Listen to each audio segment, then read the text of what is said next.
What's up, creepers? My name's Kevin, and this is Haunted by Horror. I watched the 7th episode of the Chucky television series, and I had some thoughts that I wanted to share. So, let's get into it.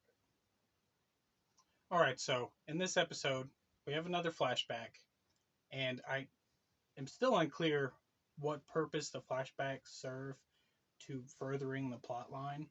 I think they're just there to be there. So Junior's mom's funeral is in this episode. And apparently in the last episode, I was wrong because I thought they were skipping out on Junior's mom's funeral to set up this whole Chucky trap. And they weren't. So, my bad. They do all attend Junior's mom's funeral. Junior punches Jake in the face because he blames him for all this stuff that's going on. Junior's dad is drunk pretty much the whole episode because he's grieving for his wife, and that's how he's handling it.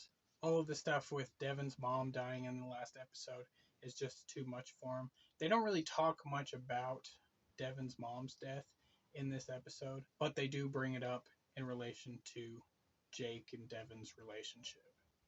Jake contemplates running away, but sees a Chucky doll being delivered somewhere, and that gets him to change his mind. And he comes back, and Lexi refers to herself as a member of Jake's chosen family. And we're just a couple episodes off of her torturing him fucking mercilessly and him seriously contemplating murdering her. I don't think she's made that distinction quite yet. We're jumping the gun a little bit here. Devin decides to check out Charles Lee Ray's old house, and he breaks in, and Nika is tied up and calls out for help.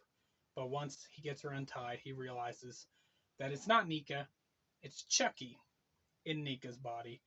And so she turns the tables on him, and he ends up tied up in the chair where she just was.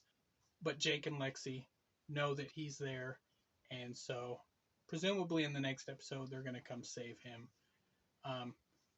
The Chucky doll starts talking to Jake and convinces Jake to kill his dad, and so Jake uses the Chucky doll to beat his dad to death.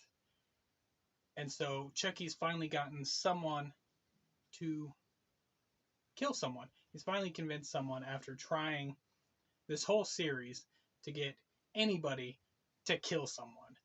And it's not clear why he's been trying to, but they definitely make it seem in this episode like there is some reason that Chucky has been trying to get these kids to kill one of their parents. Like, it's not just some sadistic thrill, that there's actually some reason behind it. And Andy leaves Kyle at a gas station, presumably trying to protect her from what's going to happen once they actually get to Hackensack. And so he just locks the door and drives off and leaves her at this gas station. The part where Junior decides to join up with Chucky and kill his dad is a neat little twist. I mean, it's not totally unforeseen. It's kind of been leading up to that. But this episode overall just seems like it is setting things in motion for the next episode. And so I don't really have too much to say. I'm really interested in seeing what happens next week, more than what happened in this episode.